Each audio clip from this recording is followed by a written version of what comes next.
Comunidades en tensión, cultura y cohesión social, polarización política, guerras. Estos son algunos de los temas que queríamos abordar, pero nos quedaba un solo capítulo, el último capítulo de la segunda temporada de Hablemos de Chile. Fue entonces que pensamos que quizás todas estas materias estaban cruzadas por una misma hebra, nuestra capacidad de dialogar. Y con esto nos referimos a la posibilidad de conversar, pero también de escuchar, de comprender y de empatizar con otros. Desde un inicio, este programa ha tenido como objetivo escuchar para aprender de la mano de especialistas sobre los grandes temas que cruzan a las sociedades. Y el diálogo, o la falta de este, incluso en nuestras propias experiencias, nos hizo dedicar este capítulo a entender ¿qué rol juega el diálogo en nuestras vidas y en la de quienes nos rodean?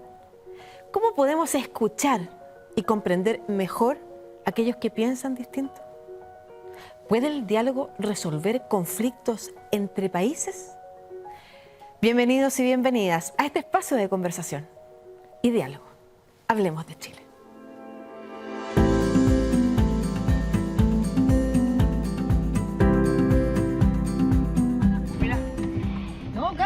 ¡Súbete, amigo! Déjalo que se vaya. ¿La culpa de ellos? ¿Es digno para los vecinos? ¿La culpa es de ellos? Tienes que pagar, ¿no? Vente, entró para ya. Usted se burla hasta los...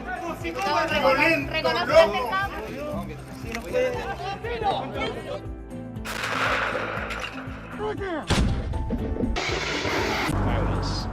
Through education and understanding, we can build a future of dignity, human rights, and peaceful coexistence for all.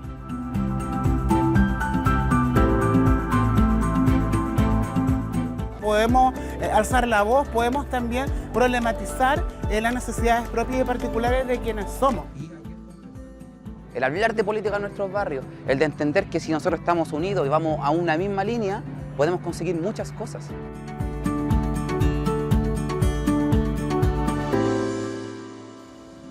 Bueno, ya estamos en este capítulo de Hablemos de Chile, programa que hacemos de la mano de la Pontificia Universidad Católica de Chile y 13C, hoy para conversar de diálogo, de resolución de conflictos también en distintos escenarios, desde los escenarios interpersonales, con nuestras familias, con nuestros vecinos, en nuestros lugares de trabajo, o también a nivel más global, por ejemplo, entre comunidades, entre países. Estamos con Rosa María Olave, que es psicóloga, que es magíster en resolución de conflictos y es directora del programa de mediación y resolución de conflictos de la Universidad Alberto Hurtado. ¿Cómo estás, Rosa María? Muchas gracias por estar acá. Muchas gracias por la invitación. Y estamos también con Eduardo Fermandoa, doctor en filosofía y académico del Instituto de Filosofía de la Pontificia Universidad Católica de Chile. Muchas gracias también por estar acá. Bueno, y para hablar de cómo gestionar, quizás porque entendemos que hay un problema en la sociedad, o así lo pusimos como introducción en esta conversación, cómo gestionar el diálogo, cómo evitar el conflicto o cómo legitimar el disenso sin cortar relaciones, quizás hay que entender los pilares del diálogo. ¿Qué es lo que nos hace dialogar, Rosa María? Bueno, yo creo que lo primero yo que quisiera decir es que hoy día, en medio de la situación que vivimos en el país y en el mundo, se escucha mucho la palabra diálogo. Pero una cosa es el discurso del diálogo y otra cosa es dialogar, la acción del diálogo. Y diálogo, si pensamos en la palabra, etimológicamente, dialogar es ocupar la palabra, a través de la palabra. Y dialogar implica, como decía, una acción. Pero ¿una acción para qué? Y ahí hay distintas maneras también de poder entenderlo. Para algunos, el diálogo en sí mismo es positivo, es constructivo, pero hay otras aproximaciones que plantean que dialogar implica también tener un objetivo, el para qué, el por qué, porque muchas veces solamente hablar de dialogar puede incluso justamente impedir transformar una situación. Yo creo que dialogar implica, entre otras cosas, escuchar, escucharse y escuchar a otro o a otra. Dialogar implica buscar un camino de entendimiento. Dialogar implica también reconocer una postura que puede ser distinta a la que cada uno, cada una tiene. Y dialogar también implica entender esa postura que puede ser distinta. Creo que vivimos en un contexto que no nos invita prioritariamente a dialogar, porque más bien yo diría que estamos en un contexto más bien de confrontación y crecemos un poco en esa lógica de confrontar en lugar de colaborar. Y dialogar justamente, la medida que dialogamos, eso nos ayuda a poder colaborar, a poder relacionarnos de una manera más constructiva y poder también convivir en una diversidad. Y desde tu punto de vista, Eduardo, así como qué es dialogar, cuáles son sus pilares, también preguntarte cuáles son sus oposiciones. Quizás disenso o tener un desacuerdo no es no dialogar. Quizás hay otra forma en la que esa capacidad de hacer algo a través de la palabra, como tú decías, Rosa María, que es dialogar, se rompe. Sí, desde la filosofía acentuamos mucho un aspecto que fue mencionado por Rosa María, que es lo que los griegos llamaban el logón didonai, dar cuenta de, dar razón de aquello que decimos. Hay una fórmula que hoy se emplea bastante, pedir y dar razones. Es el juego de pedir y dar razones. Entonces, es un juego a través de la palabra, dia, logos, a través de la palabra. Y esta práctica interlingüística tiene entonces como una de sus reglas básicas, este juego tiene una regla, que es la disposición de entrada, casi por definición, a responder a una siempre posible pregunta que puede llegar del otro lado, del interlocutor o la interlocutora, que es, bueno, pero ¿por qué o con base en qué razones tú dices lo que dices? Y desde luego que esta disposición, que dicho en negativo es, no entramos al diálogo con la actitud de me va a resbalar esa pregunta, no nos blindamos, eso sería lo contrario del diálogo, nos abrimos a esa pregunta y desde luego que esa disposición a responder esa pregunta, que puede ser también crítica, ha de ser mutua. Este es un juego donde, digamos, los derechos y los deberes son recíprocos y son compartidos por ambas personas. Entonces, puesto ese enfoque, yo no creo que el diálogo sea solo eso. Ya hablaremos, no sé, de... No, por favor, ahora, dale. Sí, no sé, construcción de significado, el aspecto emocional. Estoy dejando muchas cosas fuera. Para focalizarme en eso, pedir y dar razones, ese diálogo argumentado, vive del desacuerdo. Don Humberto Giannini señala, hablando del diálogo que él va a distinguir, y quizás hablamos luego de eso, de la conversación, es algo distinto. El diálogo, digamos, si no hubiera un disenso, es decir, si tú y yo no tuviéramos opiniones distintas acerca de aquello de lo cual estamos hablando, no dialogaríamos. ¿Y cuándo se produce el problema?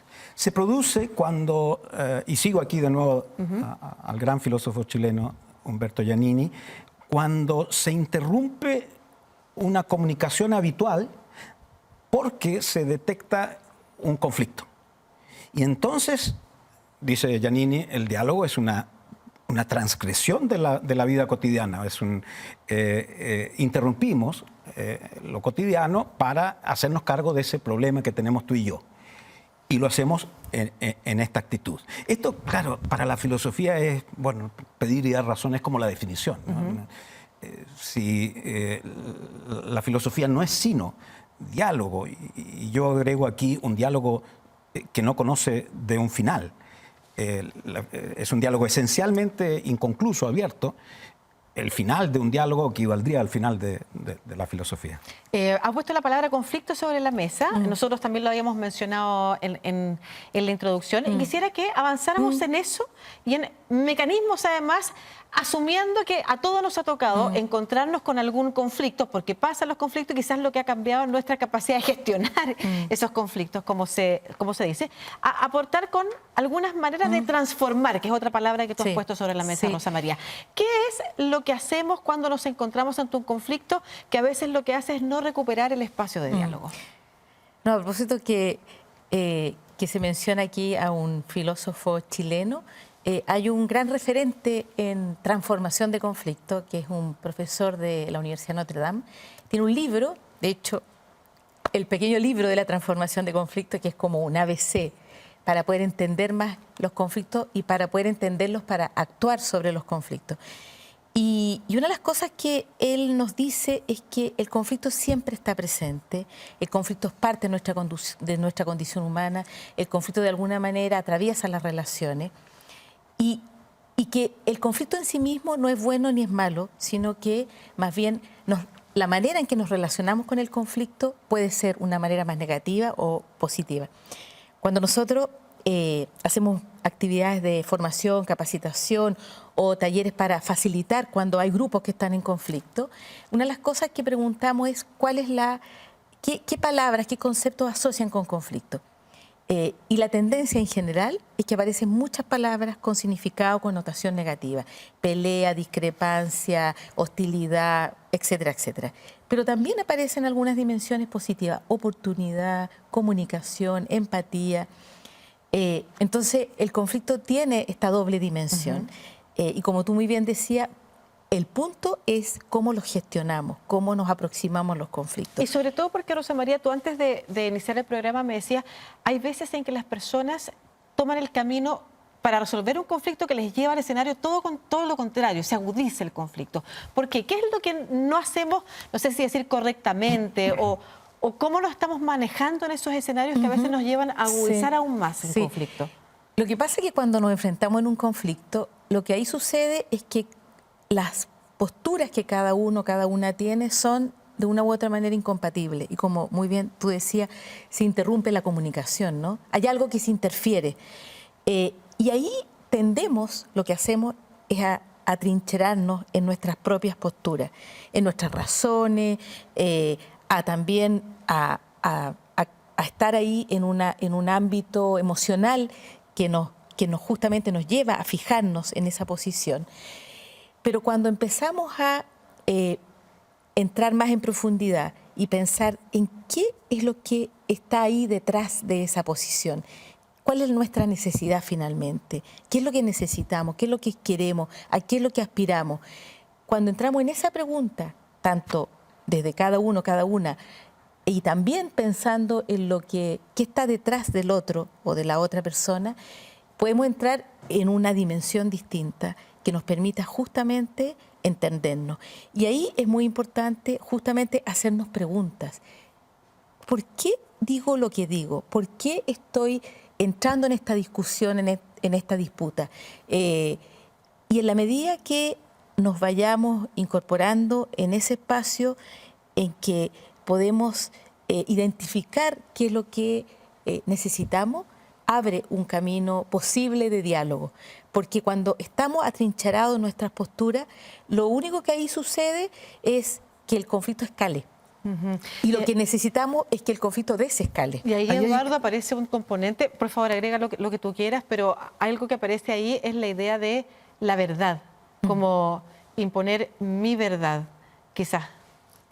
Sí, me refiero al tiro a lo de la verdad. Quería complementar en relación a tu pregunta anterior. ¿Qué ocurre que a veces entramos a un diálogo y terminamos en algo, en esas agresiones físicas que veíamos en el video de entrada? Yo creo que hay una cuestión bien clave y que es clave también en la educación, y es distinguir, como decía Rosa María muy bien, no rehuir el conflicto y entender que cuando tenemos un conflicto se trata de un tema, un problema, pero no de la otra persona. Creo que es muy importante educar a nuestros hijos. He visto en otros países que se hace un poco mejor esto, desde chiquitito, a que si tenemos este disenso y yo critico tu posición, no te estoy criticando a ti. Tú siempre eres mucho más de aquello que sostienes en esta disputa, en este diálogo, en fin, argumentado. De modo que no, se trata de la cosa, el tema, el asunto sobre el cual hay un debate. Si hacemos esa distinción, que no digo que sea fácil realizarla, pero creo que vamos a avanzar mucho. ¿Por qué no es fácil? Bueno, sobre todo no es fácil cuando las creencias pertinentes en cuestión, o sea, aquello que yo opino o creo, son de importancia vital. Y entonces, en realidad, de alguna manera, sí me definen. Nosotros somos, en parte, cada uno es aquello que cree, no sobre cualquier cosita, pero sobre materias muy importantes en la vida, de modo que no es fácil a veces hacer esa distinción. Pero a mí me parece de importancia capital, y he visto en otros países que los niños, ya lo he visto en niños, y discuten y luego nos tomamos un jugo. Yo quiero complementar algo que tú dices. No, me tengo que ir a una pausa, perdón, Rosa María, y les voy a pedir a los dos que guarden esto, que son como tips que vamos a dejar también para educarnos en esa gestión del conflicto, en ese aprender a vivir en el disenso sin que signifique anular las posibilidades de que el otro tenga también sus propias ideas, porque hay algo ahí que aparece, ¿no es cierto? Cuando algo me define a mí valóricamente, quizás es más importante lo que a mí me define e imponer lo que a mí me define al otro. A eso me refería un poco con verdad y tú lo tocaste. Pero lo vamos a ir conversando en este capítulo de Hablemos de Chile dedicado al diálogo, así que no se mueva de las pantallas del 13C.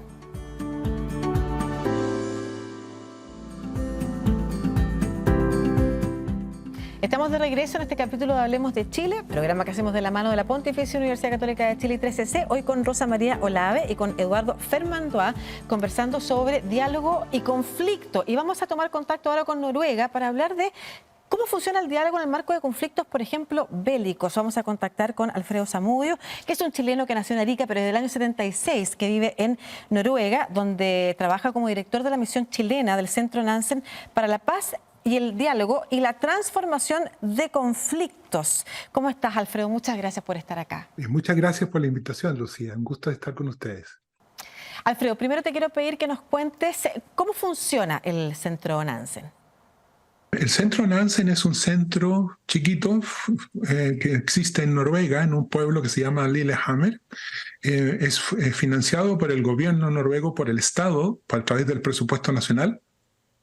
Somos uno de los 7 centros de paz del país.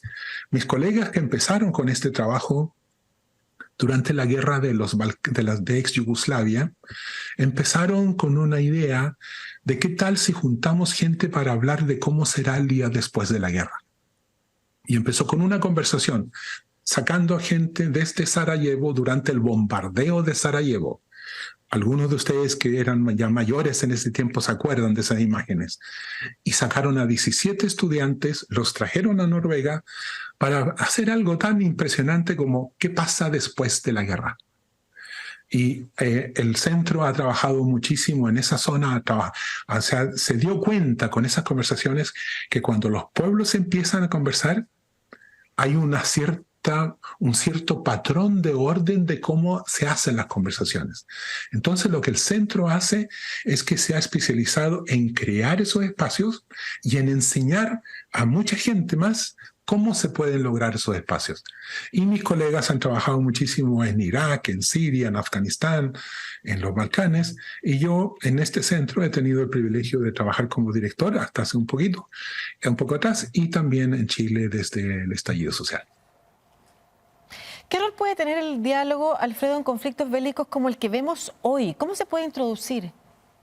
Me permiten, primero, para ir creando esta conversación es necesario decir, ¿qué es guerra? ¿Sí?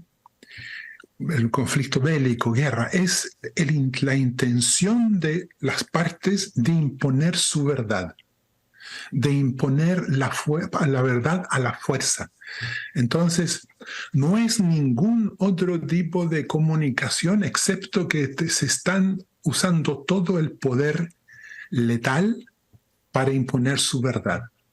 Entonces, te das cuenta de que cuando han tomado esa decisión de matarse para imponer su verdad, es muy difícil de entrar con otras herramientas en medio del campo de batalla y decir, paren el fuego.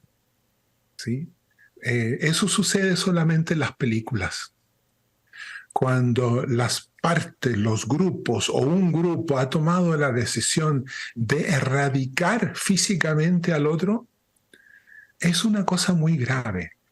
Pero hay herramientas, hay procedimientos, hay costumbres, hay instituciones, hay personas que hacen ese tipo de transformación de conflicto, ¿sí? Y en este rubro uno habla de transformar el conflicto. Le bajas la temperatura, es lo primero que uno hace. ¿Y cómo bajas la temperatura? Ahí está la diplomacia oficial, está la diplomacia de los actores no estatales, como instituciones como nosotros, otras muchas instituciones privadas, fundaciones, que hacen un trabajo diplomático en los pasillos, etcétera, para tratar de entrar y ir conversando qué es lo que necesitan ver para bajarle la temperatura a lo que sucede. Pero ¿qué pasa, Alfredo, cuando no hay liderazgos que empujen ese camino? Hay, pero depende de quienes escuchan. Yo te decía hace un momento que estadísticamente en todo conflicto, sean entidades estatales o no estatales, en todo conflicto las mujeres son las que pagan las consecuencias, las mujeres y los niños. No es que ellas no tengan voz, es que no hay instancias donde se les escuche. Hay gente que trabaja con esto, especialmente con el rol de la mujer en los procesos de paz. Y yo escuché esta frase que te la quiero dejar a ustedes porque me gusta mucho. Dice, cuando las mujeres están en la mesa, las mujeres también aparecen en el texto. Entonces, es una cosa de ¿a quiénes estamos escuchando? ¿Estamos escuchando a la gente con Kalashnikov o con bombas? ¿O estamos escuchando a la población civil que está en el medio de todo esto? ¿Y cuál puede ser el rol de la ciudadanía que está inmersa en ese conflicto? Qué buena pregunta, Lucía, porque la ciudadanía, sociedad civil, son de cierta forma los adultos en el espacio. Son los que sufren las consecuencias de las guerras. Las mujeres pagan la deuda, pagan el costo de la guerra en todos los conflictos del mundo. Entonces, el rol de la ciudadanía es importante. La guerra tal vez lo hacen las personas que tienen la responsabilidad de usar la fuerza bélica o que toman esa responsabilidad. Pero la paz no solamente la construyen solamente esos grupos. La paz la construyen quienes son la ciudadanía de ambas partes. Porque un principio, una pequeña chispa de esperanza es cuando las personas se humanizan. Porque la guerra deshumaniza. La guerra es lo más deshumanizante que hay. Le quitas el derecho a vivir al otro. Entonces, ¿qué tienes que hacer? La ciudadanía tiene que tratar de verse entre sí. ¿No? ¿Qué pasa el día después? Cuando la guerra termine, ¿qué va a pasar? Yo me he encontrado con mucha gente en distintos conflictos, me dicen, yo sé que la guerra terminó, pero dentro de mí yo escucho las bombas. Toda guerra tiene un día después. Entonces, ¿cómo la ciudadanía hace esas preguntas a sus líderes? ¿Cuál es el costo que estamos dispuestos a pagar? ¿Cuál es el costo que estamos dispuestos a que el otro pague para imponer nuestra verdad? ¿Hay otras formas de hacerlo? ¿Hay otras formas de transformar lo que nos pasa, excepto la guerra? ¿Que no sea guerra? Y de eso se trata. Muchas gracias, Alfredo Zamudio, director de la misión chilena del Centro Nansen para la Paz, el Diálogo y la Transformación de Conflictos, desde Noruega, conversando con nosotros y dejándonos estas súper importantes reflexiones y preguntas también. Que estés muy bien, un abrazo. Y con esa conversación nos vamos a una pausa rápidamente para seguir conversando, hacer una bajada también nosotros respecto de lo que nos ha dicho Alfredo y por supuesto seguir aportando respecto de cómo mejoramos también nuestra capacidad de diálogo en estos escenarios en los que nos relacionamos habitualmente. Ya volvemos.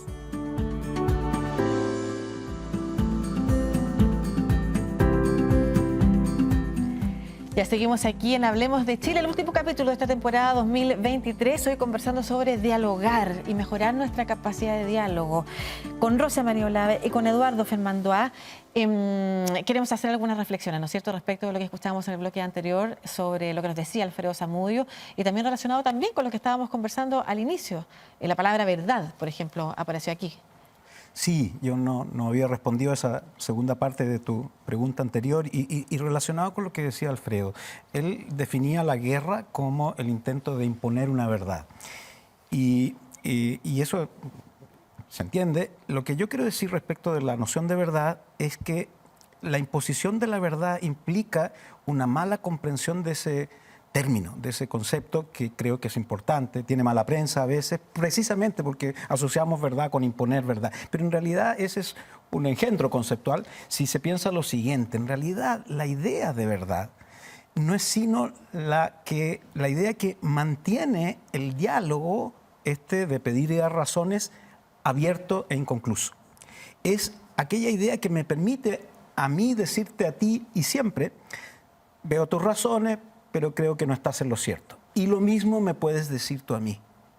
Entonces, la idea de verdad, que a veces en filosofía se ha definido como el consenso, al que llegamos al final, tú y yo, hay quienes pensamos que es en realidad la idea de un disenso, de este disenso propio de la naturaleza humana que decíamos al principio. Sí, siempre vamos a tener disenso, y lo que nos permite mantener abierto eso y ser tolerantes y escuchar al otro es la idea de la verdad.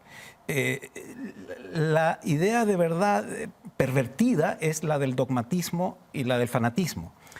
Los fanáticos no tienen una idea correcta de verdad, ¿no? Este fue un apunte conceptual más filosófico, si tú quieres, pero que me interesaba hacer. Por favor, y vamos a avanzar sobre eso, porque me parece que hay harto que decir a propósito de este bloque, que me gustaría que habláramos un poco de polarización política, sociedades polarizadas también, donde a propósito de estas relaciones interpersonales nos hemos encontrado quizás discutiendo con amigos o diciendo: es que no quiero conversar más con esta persona porque no soporto que me diga esto. Y la verdad es que todos reconocemos probablemente en nuestra reunión de pauta haber pasado por una situación similar. Y esto tiene que ver con algo que tú también señalabas al inicio de la conversación, que querías agregar, pero nos fuimos a una pausa, que es separar el problema de la persona o la crítica de la persona. Sí. Y eso me imagino que corre para el otro como para uno también. Sí, yo creo que esto de la polarización, ¿no?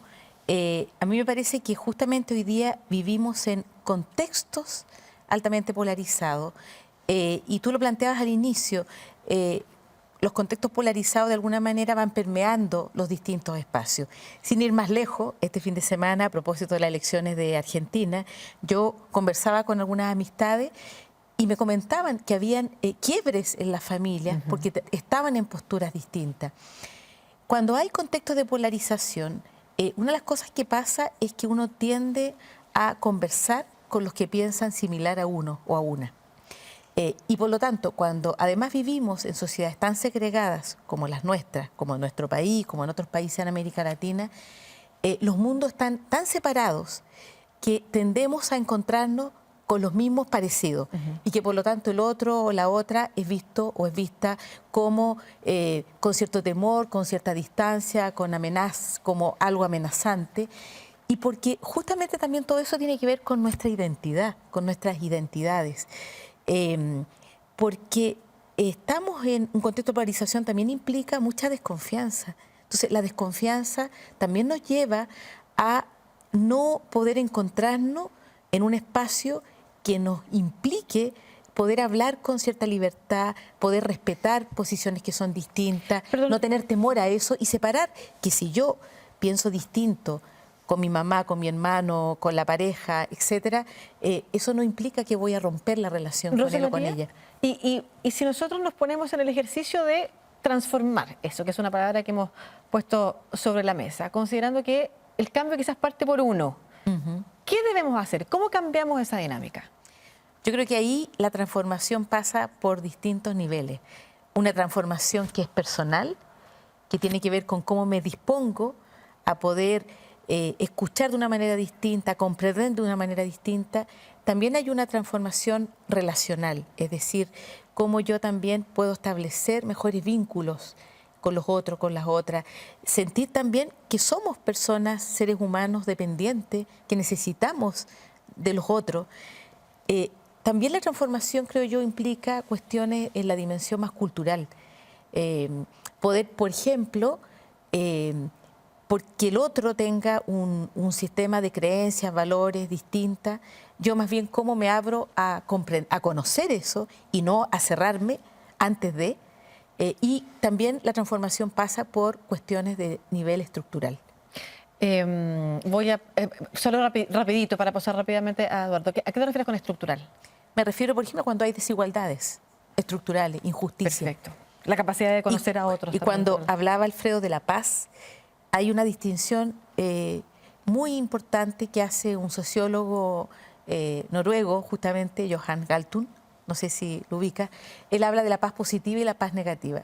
Y él habla de que la paz negativa es la ausencia de violencia, pero la paz positiva es cuando hay justicia.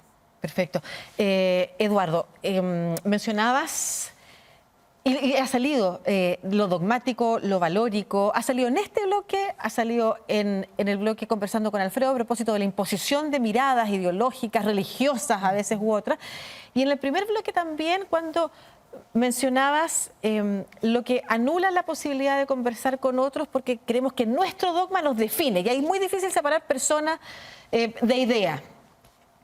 ¿Cómo podemos también desenmarañar, como desarmar ese proceso de conversación con un otro que está bloqueado porque hay dogmas, hay, o como tú decías, hay fanatismo quizá en algunos casos, pero no lo quiero plantear quizás desde esa palabra que podría también anular la posibilidad de que el otro tuviera unas ideas en las que realmente cree? Sí. Bueno, no sé, hay muchas cosas. Ha salido el verbo escuchar un par de veces y todos sabemos, creo, lo difícil que eso es. Yo, para aclararme esa dificultad, a veces he distinguido, no sé, haciendo clase, entre estar atento a lo que dices, que ya es a veces bastante, que no nos sale siempre, pero algo que es propiamente escuchar y que es distinto de eso. Y esto es muy difícil de explicarlo. Bueno, aquí llegan las metáforas, ponerme en el lugar de otro, pero sabemos que eso estrictamente hablando es imposible. Yo voy a seguir siendo el que soy. Sin embargo, sí creo que hay una disposición de escucha mucho más compleja y difícil que el mero estar atento a lo que dices y que tiene que ver, creo yo, con algo de lo que no hemos hablado, sí, pero no tanto, que es el lado emocional.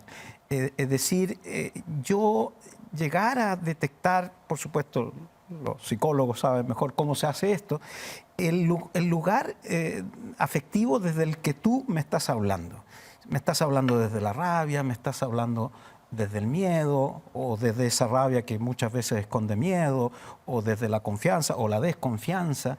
Es que si no somos capaces de adquirir ahí una percepción de esa dimensión, podemos terminar incluso desvirtuando, malentendiendo lo que me dices, porque lo que tú me dices no es independiente del cómo me lo dices, del tono, ¿no?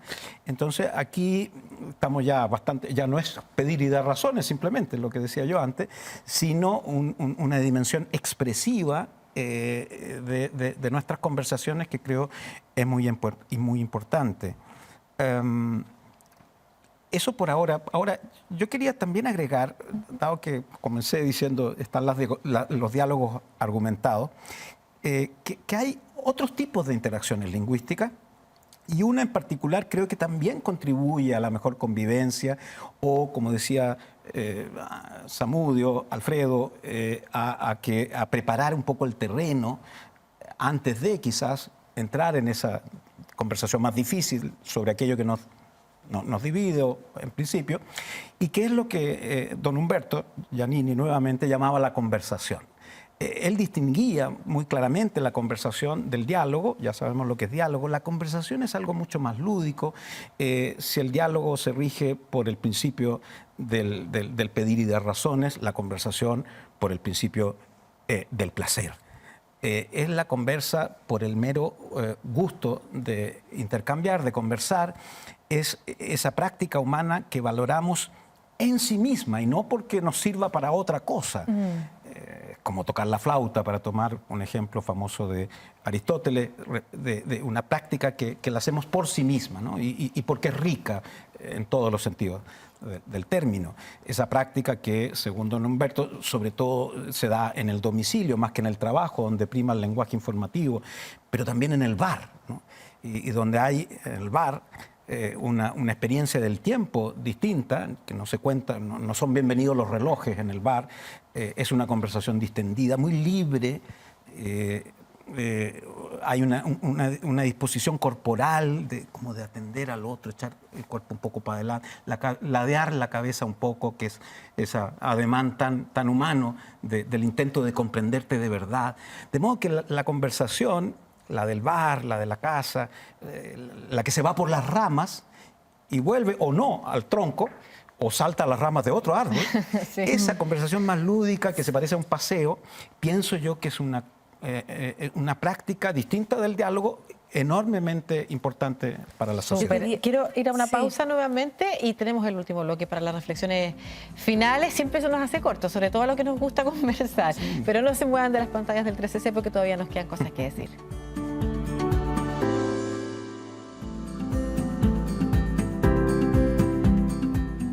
Bueno, estamos en el último bloque de la temporada, como dice mi compañero Orlando aquí en el set de Hablemos de Chile. Estamos con Rosa María Olave y con Eduardo Fermandois conversando sobre el diálogo y la escucha. Tú querías, Rosa María, dar un ejemplo sobre eso. Sí, a propósito de la escucha y que estaba Alfredo antes, bueno, una de las actividades que Nansen ha hecho en Chile es justamente desarrollar actividades entregando herramientas de diálogo.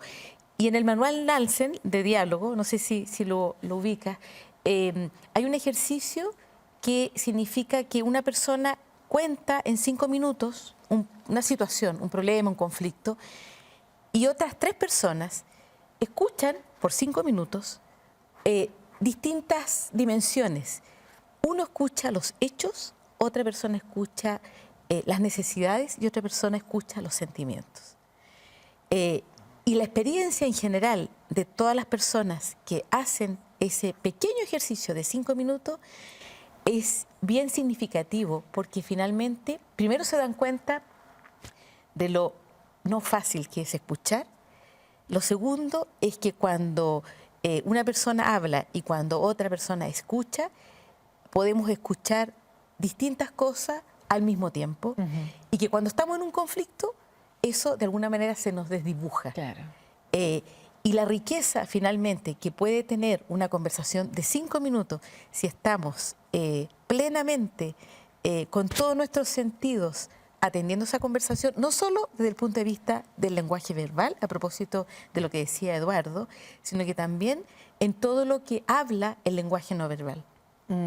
Qué importante, y nos sirve como ejercicio también quizás para practicar dentro de nuestras casas. Me quedó dando vuelta una idea que tú señalabas, Eduardo, y que tiene que ver con esa búsqueda de la verdad. Así la entendí yo. Como si a uno le interesa la verdad, lo que le tiene que interesar es la búsqueda de la verdad. Y eso es que la verdad no tiene un fin. La verdad es un consenso temporal, pero que está abierto a la deliberación, y eso significa entonces a que disputen lo que yo creo que es. Y eso me parece relevante quizás también como reflexión final, y si quieres avanzar también sobre esa idea cuando nos encontramos, por ejemplo, conversando con alguien radicalmente firme en su posición y en la que no podemos penetrar. Sí. No, ahí se vuelve efectivamente más difícil, pero bueno, quería decir que era justo lo que yo quería comunicar, tal como lo resumiste, respecto de la noción misma de verdad, de la idea de verdad. Pero claro, nos encontramos a veces con personas de posiciones muy extremas. Hoy en día hablamos de negacionismo, de fanatismo, de dogmatismos, y ahí la cosa es muy difícil porque uno podría describirla en estos términos.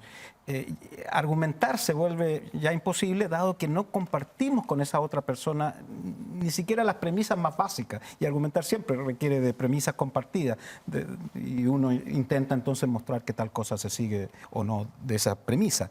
Entonces aquí hay una noción muy interesante de un filósofo alemán llamado Schleichert, Hubert Schleichert, que acuñó la expresión argumentación subversiva, y que es la idea de, frente a un fanático religioso o del tipo que sea, en vez de yo intentar refutar lo que ya, como dije, no se puede, yo lo que hago es describir su propia imagen de mundo lo mejor posible, haciendo quizás, digamos, inteligentemente énfasis en ciertas lagunas, en ciertas rarezas, en ciertas pequeñas contradicciones, pero yo simplemente le intento, no es la idea, lo que tú dices es falso o injustificado, estoy intentando mostrarte lo que tú piensas o crees.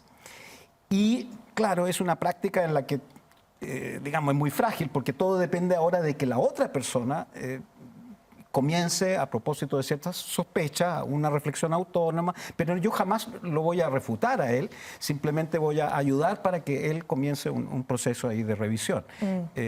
Subvertir, o sea, dar vuelta a las cosas, pero desde adentro. Sí, y ahí yo vuelvo a poner, ya que estamos en la última parte del programa, esto en nosotros. ¿Cómo puede ser que nuestras ideas también, o que nosotros tenemos que estar abiertos precisamente a que nos cuestionen nuestras ideas para ir mejorando nuestras propias opiniones, que es lo virtuoso de lo deliberativo, del proceso deliberativo. Ahí yo quería... Rosa María, antes de que digas tú lo último que quieres decir, yo te quiero pedir también una reflexión sobre si es posible desde la ciudadanía lograr que nuestros líderes transformen sus formas, porque partiste diciendo, se habla del diálogo, pero en realidad no se construye con diálogo.